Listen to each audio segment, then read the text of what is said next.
Halo semua, salam sejahtera. Di dalam isu terkini yang saya nak sampaikan ulasan terkini, sudah pasti setelah Datuk Seri Anwar Ibrahim sebagai Perdana Menteri Malaysia yang telah membentangkan Belanjawan 2023, yang juga Perdana Menteri hari ini yang juga memegang portfolio sebagai Menteri Kewangan, akhirnya banyak yang telah memberikan komen yang baik, komen yang tak baik, respon yang buruk, negatif setelah Datuk Seri Anwar Ibrahim yang telah menyampaikan ataupun membentangkan Belanjawan 2023, di mana Belanjawan 2023 yang berjumlah RM 388 bilion, 388,1 bilion. Ini satu budget ataupun belanjawan yang tertinggi dalam sejarah Malaysia kalau saya tak silap. Dan pada akhirnya terdapat banyak pertikaian, terdapat banyak persoalan yang timbul. Seperti komen Mahathir hari ini, beliau berkata, duit datang dari mana? Soal Dr. Mahathir kepada Anwar Ibrahim. Oke, saudara-saudara, setelah saya meneliti berita ini, apakah maksud Tun Mahathir untuk bertanyakan soalan begitu kepada Perdana Menteri? Adakah memang beliau tahu jawapannya dan cuma membuat pertanyaan begitu untuk menarik perhatian netizen, menarik perhatian media? Beliau bertanya kepada Datuk Seri Anwar Ibrahim. Dr. Mahathir tanya, dari mana duit begitu banyak untuk Belanjawan 2023? Dan pada masa yang sama Mahathir juga mendedahkan hutang negara yang menghampiri RM 1.5 triliun dan bagaimana Belanjawan 2023 dapat diteruskan, dapat dilaksanakan sekiranya Malaysia ataupun negara kerajaan masih ada hutang yang tertunggak. Dan Mahathir juga kata, nampaknya Anwar Ibrahim mungkin akan terpaksa meminjam lagi. Jadi saudara-saudara, itu adalah komen daripada Dr. Mahathir. Apakah Anda setuju dengan kenyataan Tun Mahathir? Oke, sebelum saya meneruskan, saya meminta jasa baik Anda bantu channel ini sebentar untuk tekan butang subscribe, like, dan share. Menurut Mahathir, duit datang dari mana? Menyifatkan di mana bekas Perdana Menteri Tun Dr. Mahathir mempersoalkan tindakan kerajaan perpaduan membentangkan Belanjawan 2023 sejumlah RM 388,1 bilion, menyifatkan ia adalah sebagai belanjawan yang terbesar negara setakat ini. Dr. Mahathir yang juga 2 kali menjadi Perdana Menteri mempersoalkan dari mana kerajaan pimpinan Datuk Seri Anwar Ibrahim akan memperoleh dana itu, sedangkan negara ketika ini berdepan hutang mencuca RM 1.5 triliun. Beliau berkata, ia berikutan kutipan hasil negara sebanyak RM 90 bilion.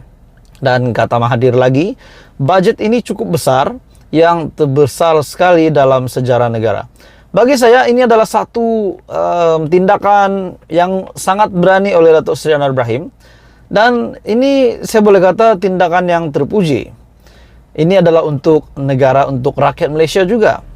Dan adakah tindakan ini akan mengejutkan bekas Perdana Menteri yang lain? Contohnya Muhyiddin Yassin, Ismail Sabri Yaakob, dan Tun Mahathir sendiri. Jadi saudara-saudara, itu adalah kenyataan daripada Tun M. Apa komen Anda? Teruskan bersama di dalam channel ini untuk perkembangan yang menarik, yang terkini, yang hangat daripada channel ini. Salam sejahtera Malaysia. Kali ini satu lagi pendedahan yang tergempar, yang pasti mengejutkan Muhyiddin Yassin, mengejutkan Hadi Awang, Taqiyuddin Hasan, mengejutkan Hamzah Zainuddin, Wan Saiful Wanjan, mengejutkan Azmin Ali, dan kepimpinan tertinggi PN dan juga PAS.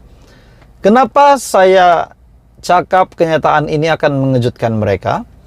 Disebabkan satu lagi petition difilekan untuk parlimen yang telah dimenangi oleh calon daripada Perikatan Nasional.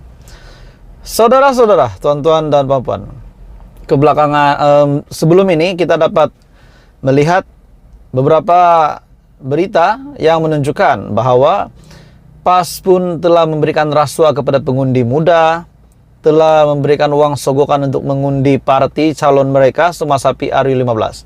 Dan dakwaan itu memang ada. Akhirnya saudara-saudara, tuan-tuan dan puan-puan, satu lagi kejutan besar.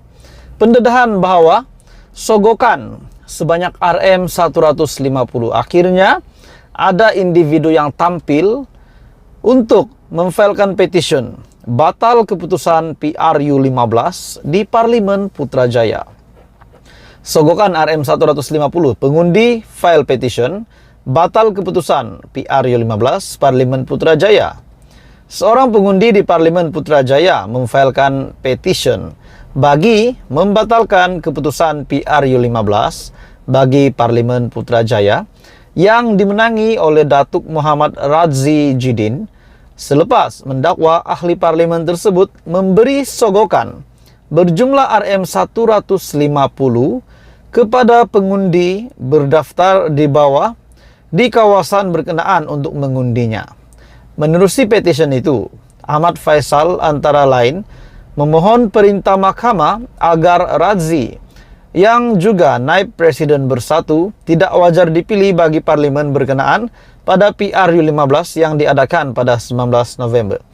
Saudara-saudara, adakah dengan ini bermakna satu lagi ahli parlimen PN akan digugurkan kalau petition ini diterima dan proses seterusnya akan dilaksanakan, yaitu kemenangan itu akan ditarik balik dan mungkin ada pilihan raya diadakan semula.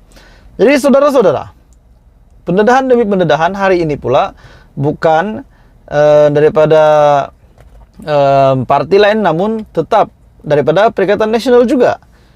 Sebelum ini pun yang kita dengar, beberapa parlimen termasuk Presiden PAS sendiri, Parlimen Marang, Kemaman, dan juga Kuala Terengganu pun terlibat dengan situasi sedemikian. Hari ini pula di Parlimen Putrajaya yang dimenangi oleh calon PN pun telah didakwa menyogok RM150 dan pengundi tampil untuk memfile petition untuk membatalkan keputusan PRU15. Ini satu lagi kejutan besar. Saudara-saudara, menurut pempetition, perbuatan sogokan oleh agen responden mendorong pengundi di kawasan itu untuk mengundi responden semasa PRU15 dan bukan mengundi calon lain. Ahmad Faisal mendakwa pemberian sogokan uang RM150 yang dilakukan oleh responden dan juga agennya menyebabkan kemenangan kepada Radzi dengan mengalahkan Datuk Seri Tengku Adnan Tengku Mansur, calon daripada Barisan Nasional yang juga penyandang kerusi parlimen itu sejak tahun 2004. Dan pada akhirnya Ahmad Faisal mendakwa pemberian sogokan uang RM150 yang dilakukan oleh responden dan agennya.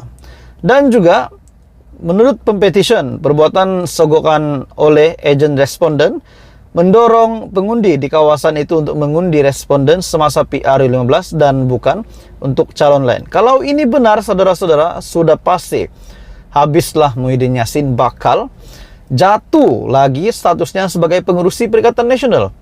Dan kabar angin makin kuat yang menjelaskan memang parti daripada PN ini mempunyai duit yang banyak semasa PRU15, dan ini salah satu bukti yang terkini yang telah dikeluarkan di media.